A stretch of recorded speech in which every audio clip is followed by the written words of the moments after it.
I'm here with actor and singer Val Emmich. He is also an author. I mean, you name it, he does it. And even the bus agrees. So, you released probably your most personal album to date, called Tizzy, which is a very personal album about mental illness and things that you've gone through in your life. What was the process for you going through writing this new album, and what opened you up, and why did you decide now was the right time?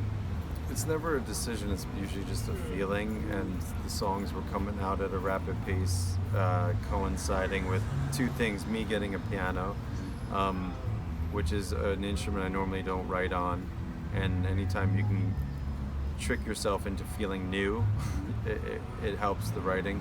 And then just starting therapy, which forced me to deal with some things I had never dealt with.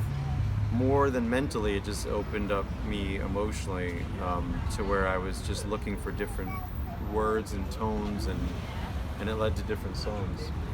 Now, as a songwriter, you obviously put your feelings and your emotions and your experiences into your songs. Being that you were in therapy for this, did they have you do journaling, and did that help you write easier? No, it wasn't that. It was just, there's some obvious stuff that happened in my childhood that I my whole life just thought was normal, and when someone sits across from you and goes, like, tells you how abnormal it is, and forces you to retell it and stuff like that, it opens you up. And another thing that opens a person up is definitely having children. That when you want to get better, become a better person for them, suddenly the stakes are higher. Yeah. And all that coincided to have this rush of new kind of songs come out. And you said having a family, having two daughters and a wife made it more impactful for you, obviously, to write for them, and made you fight harder for your mental health. Well, yeah, I was given pretty much an ultimatum, like, you need to go see someone. So, but I'm happy about that. But at first, I resisted. It's a hard thing to do, seek help, and then once you do, it kind of opens up. Why did I wait so long? Yeah, no one in my life had done it, so it wasn't a normal thing, and they should do it. But yes, they should. Yeah.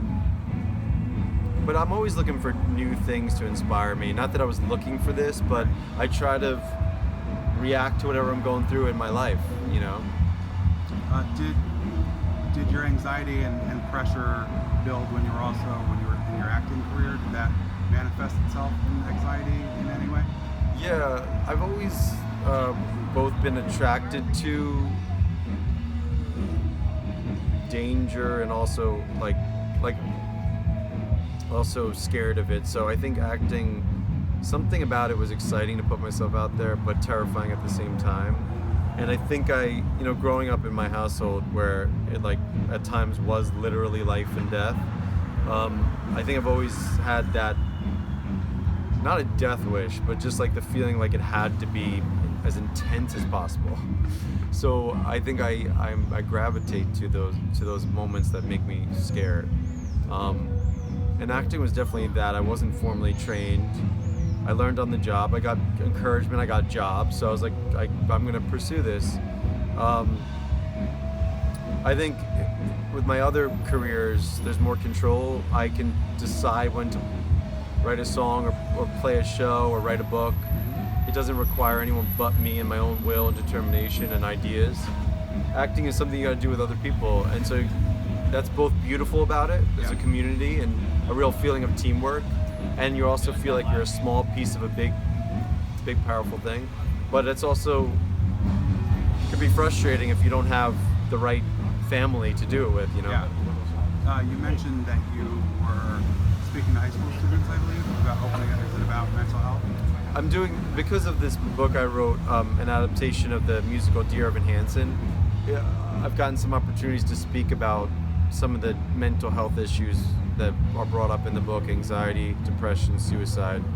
And so I've been speaking to high school kids, which is something I never thought I'd do, and I don't even know, like, what do I have to teach them. But in thinking about that, I realized that there's one thing I think I know and I've done is like taking that which tries to destroy you and making something out of it.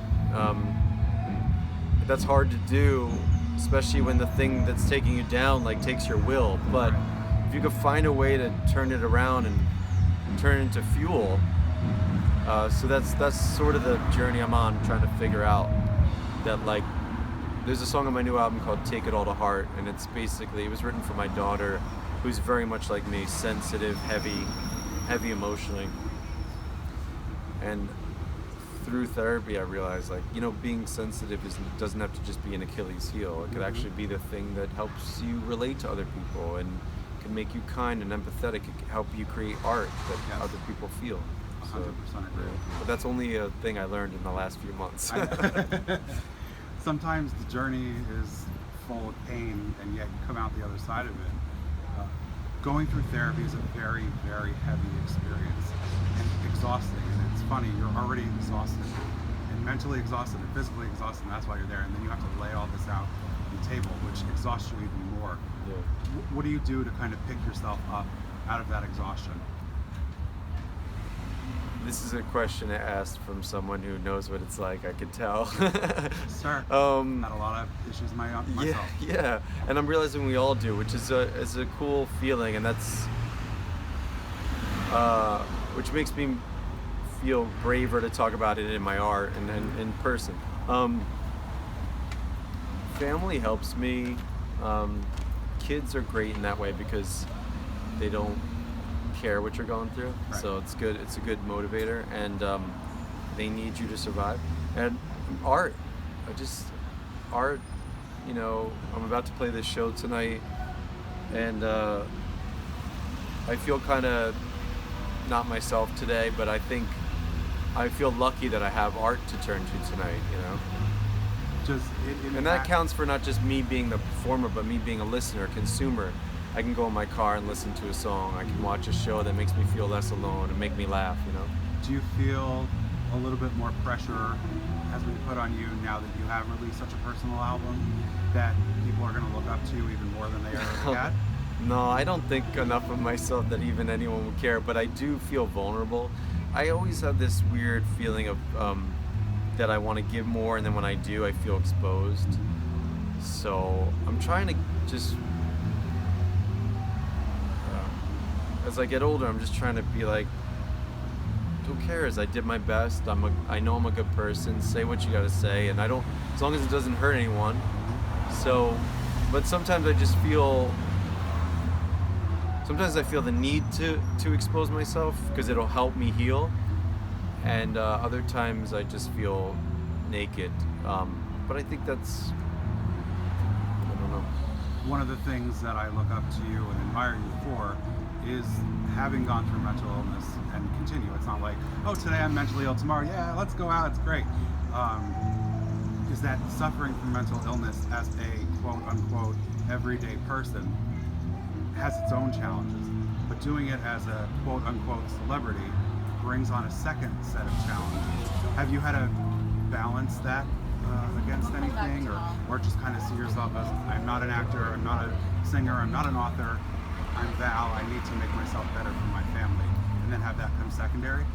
I think you hit on something. I don't consider myself a celebrity, but I'm definitely a public figure in some ways, in that the people who follow me on social media are not my friends or coworkers. They are people that have had an interaction with my art. So that in that way, I am some kind of public figure. So it's weird. Like a normal person might tell an anecdote on social media, and then there are friends and in-laws weighing in, maybe, or old high school buddies. In my way, I feel like I have both the people who know me in my normal life, and then I have these people in parts of the world I'll never see and I've never met. And I feel both a sense of uplift and also just a sense of floating through space. Like I have no foundation. Like these are people that, I posted something recently and I felt weird about it, and immediately someone called me from my life, and he was the only person who called me, and I was so moved. I was like, I was like, don't worry about me, man. He's like, well, you just posted this thing. I just want to see how you're doing. And so that made me feel guilty that I had like made him worry, but also made me feel like, wow, if people reached out more, terrible things might not happen, you know? So I don't want to feel bad about reaching out. And if it's a lesson for anyone to feel like they should reach out, then let it be, you know? Reaching out is extremely Yeah. important. And someone's art to one person could mean one thing and something else to another. So I think that it's extremely brave what you're doing, putting out your music and helping others, whether you can see it or not. You're definitely doing that. Thank you. Has writing your books also been cathartic to you as well as writing music, and is it a different kind of catharsis? Definitely. The first book was a way for me to grapple with fatherhood. It was a way for me to realize that my kid inspired the story, and I think it was a way for me to realize that kids are not. My kid didn't mean that I was no longer going to be an artist, and it didn't mean that this person was going to suck the energy out of me. They could actually inspire me. That was like a huge thing, and it made me a better father. And the second book, that was called The Reminders. The second book, Dear Evan Hansen, I started therapy because the lead character, Evan Hansen, in the book is in therapy, and I was like, I don't know what therapy is like. I think I should know. And at the same time, my wife said, you should start therapy. So I told myself a lie that I'll do it for research. I'll start therapy. It was the worst, fakest lie I could tell myself. But so writing that book really forced me to, and gave me the courage to just say, like, so many people are connecting with this story. That means so many people are experiencing what I'm experiencing. I'm not weird. No, absolutely not. If But anything, I it's believed more that. common than I think people believe that because they're so in their own heads. Part of being this way is like forgetting that we're all human, you know? right. If you did not have two daughters and a wife, and this album that you were able to release and be so brutally honest on, do you think you would be in a very different place right now?